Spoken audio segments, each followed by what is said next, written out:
بیان کر دیا کہ صاحب ہم ایسے ہیں اور تم بھی اٹھتے بیٹھتے کہا کرو ہمارا خدا ایسا ہے، وہ بہت بڑا ہے، وہ بڑا ہے، اس کے باپ دادا بڑے ہیں۔ یہ مطلب نہیں ہے، قصیدہ خانیاں نہیں ہیں عزیزان من۔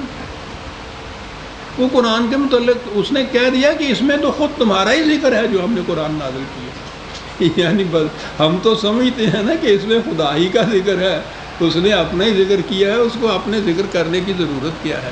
کائنات کا پتا پتا گھاس کی ایک ٹہنی اس کا ذکر کر رہی ہے، اس کو اپنا ذکر کرانے سے مانے کیا ہے؟ وہ کہتا ہے تمہارا ذکر ہے اس کے اندر۔ تو قرآن جب آپ پڑھیں عزیزان من سمجھیں تو اس میں یہ دیکھیے کہ اس میں ہمارے متعلق کیا کہا گیا ہے، یہ نہیں کہ خدا نے اپنے متعلق کیا کہا ہے۔ وہ جو اپنے متعلق بھی بظاہر کہا ہے نا، وہ آپ غور سے دیکھیں گے، اس میں کوئی نہ کوئی اصول ہماری زندگی کے متعلق ہوگا۔ لہ الملک و لہ الحمد کہا کہ معاشرے کا اقتدار اس طرح سے قائم ہونا چاہیے کہ ہر ایک کی زبان کے اوپر حمد اور ستائش ہو، اور اس کا طریقہ یہ ہے کہ علی کل شیء قدیر، قانون بنائے جائیں اور قانون کے اوپر کنٹرول ہو کہ وہ نافذ ہو رہے ہیں۔ لیجئے آپ کا نظام مملکت سارا آ گیا 3 لفظوں کے اندر، اور نظر بظاہر ان کو پڑھنے سے معلوم ہو کہ خدا نے اپنے متعلق کچھ کہا ہے۔ ٹھیک ہے، ہمیں کیا، ہمارا کوئی واسطہ نہیں، چلو آگے بھائی۔ اب 2 قسم کے وہ کہتا ہے اس کے بعد گروہ نظر آئیں گے آپ۔ ایک تو وہ ہوں گے کہ جو اقتدار کو اس طرح استعمال کریں گے، دوسرے وہ ہوں گے جو اس بات سے انکار کریں گے اقتدار ہی ہونا چاہیے۔ اس لیے انسانوں کو 2 کیٹیگریز میں، 2 اقسام میں تقسیم کر دیا۔ هو الذی خلقکم فمنکم کافر ومنکم مومن۔ تمام انسانوں کو اس نے پیدا کیا، اشیاء کائنات کو پیدا کیا تو مجبور پیدا کیا۔ یہ نہیں ہے کہ ان میں سے کسی کا جی چاہے تو ایسا ہو جائے اور کسی کا جی چاہے تو ویسا ہو جائے۔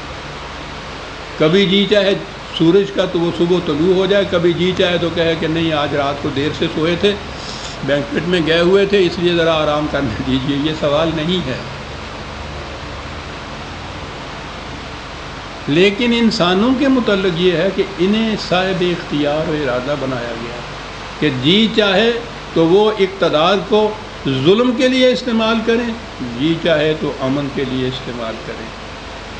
جو خدا کے بتائے ہوئے پروگرام کے مطابق اقتدار کو استعمال کرتے ہیں انہیں مومن کہا گیا، امن قائم رکھنے والے، اور جو اس طرح استعمال نہ کریں ان کو کافر کہا گیا، نہ ماننے والے، اس طرح نہ کرنے والے۔ یاد رکھیے کافر کا لفظ گالی نہیں ہے کوئی۔ یہاں تو پھر خیر ہم اب ہندوؤں میں بستے نہیں، مخلوط آبادی نہیں، وہاں انڈیا میں یہ صورت تھی، ہم تو وہاں سے ہی آئے ہوئے ہیں۔ وہ ہندوؤں کو اس سے بہت ناگوار گزرتا تھا، کافر کا لفظ جو تھا نا وہ سمجھتے تھے یہ گالی دے رہے ہیں۔ یہ گالی نہیں ہے، یہ ایک معاشرہ ہے، ایک مجلس ہے، ایک کمیٹی سی بنائی گئی ہے، جو اس کے ممبر بنتے ہیں ان کو مسلم یا مومن کہتے ہیں، نان ممبرز کو کافر کہا جاتا ہے، ممبرشپ قبول نہ کرنے والے۔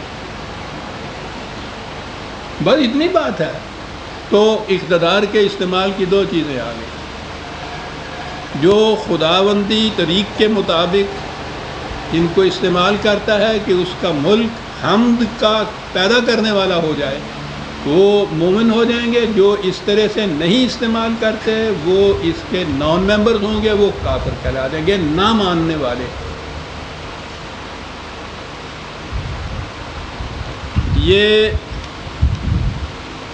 قرآن نے کفر اور اسلام کا معیار ہی ایک قرار دیا ہے۔ ہمارے ہاں آپ دیکھیے گا جھگڑا اس بات کے اوپر ہوتا ہے، کوئی بات، کوئی شے، کوئی نظریہ، کوئی قانون، کوئی بھی کسی طرح سے ایشو ہو جائے یا اس کے متعلق بحث ہو تو ہوتا ہے کہ اسلامی ہے یا غیر اسلامی، اور بحث چل رہی، ڈور کو سلجھا رہے ہیں اور سرا ملتا نہیں۔ یہ سارے غیر مسلم نہیں، یہ مسلمانوں میں سے ہی ایک گروہ ہے، وہ کہے گا بالکل اسلام کے مطابق ہے، دوسرا کہے گا بالکل نہیں، اسلامی نہیں۔ چلو پھر پہلے بحث و نظر، پھر نظریاتی کونسل، پھر مشاورتی کونسل، پھر اس کے بعد وفاقی شریعت، پھر اس کے بعد ایپیلیٹ اس کے اوپر، کیا طے کرنے کے لیے کہ اسلامی ہے یا نہیں؟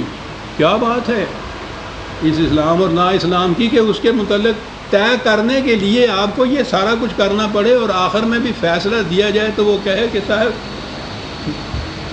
کافر نہ تبانی شد ناچار مسلمان شاؤ، کیا کیا جائے؟ اس عدالت سے آگے تو کوئی اور عدالت ہے نہیں، ماننا ہی پڑے گا۔ یعنی یہ اس قسم کا خدا نے یہ کوڈ دیا ہے۔ یہ کیوں ہے؟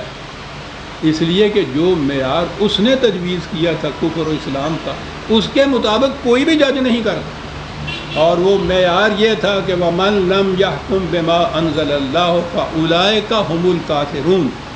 کافر وہ ہیں جو خدا کی کتاب کے مطابق فیصلہ نہیں کرتے۔ بات ختم ہو گئی۔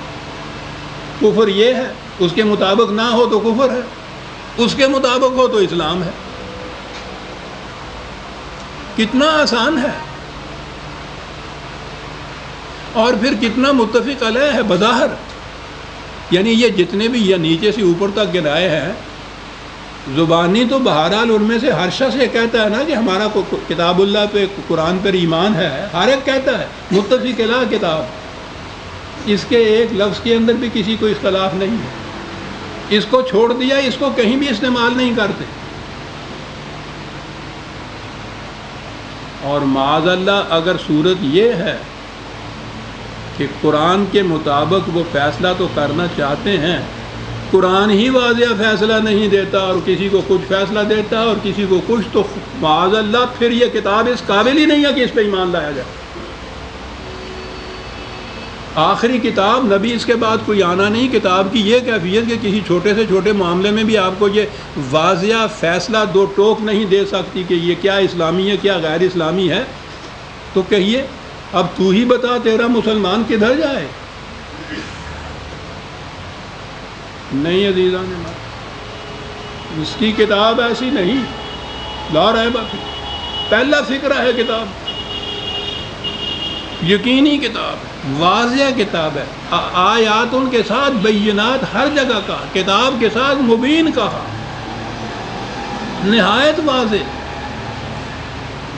لیکن تیرا ہی جینا چاہے تو باتیں ہزار ہوں۔ مصیبت یہ ہوتی ہے کہ وہ جس چیز کو اسلامی کہنا، منوانا، ماننا چاہتے ہیں، یہ اس کو اسلامی قرار نہیں دیتا۔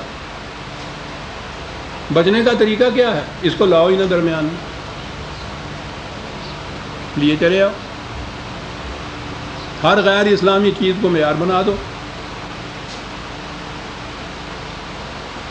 اور اس کے اوپر جب پھر فرق ہو، کسی کے نزدیک وہ معیار ہوگی، کسی کے نزدیک معیار نہیں ہوگی۔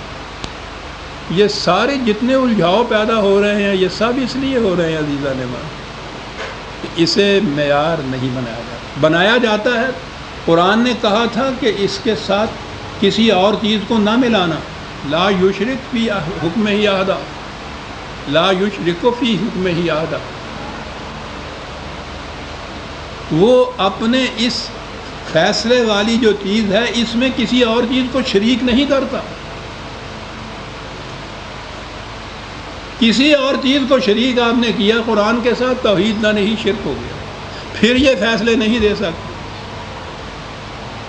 دو متضاد چیزیں اکٹھی کیجئے تو ایک فیصلہ نہیں دے سکتی۔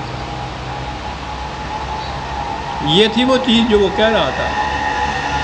تو یہی ہے معیار قرآن کا، جس کے مطابق انسانوں میں سے کچھ لوگ، وہ کہتا ہے کہ کافر ہوں، کچھ لوگ مومن، جو اس کے مطابق استعمال کرتے ہیں قوت اقتدار کا، یا جو صلاحیتیں بھی خدا نے دی ہیں ان کے مطابق استعمال کیا جائے گا، مومن کہلا دیں گے۔ نتیجہ اس کا لا خوف علیہم ولا ہم یحزنون ہوگا، خوف اور حزن نہیں ہوگا اس معاشرے کے اندر۔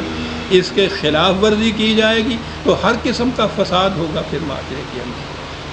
یہ دو ہی گروہ ہیں قرآن نے کہے، اور ضمناً جو ہمارے ہاں وہ بحث چلی آ رہی ہے دو قومی نظریہ، جناب، ٹو نیشن تھیوری، وہ ایسے سمجھا جا رہا ہے جیسے کوئی ایک سیاسی چیز تھی، اور پھر اب تو منہ پھٹ کہنے لگ جاتے ہیں کہ وہ صاحب قائد اعظم نے ایک وکیلانہ حربہ تھا جو استعمال کیا تھا ہندو کے خلاف کہ اپنا مقدمہ جیتنے کے لیے، تو مقدمہ جیت لیا، معاملہ ختم ہو گیا۔ اب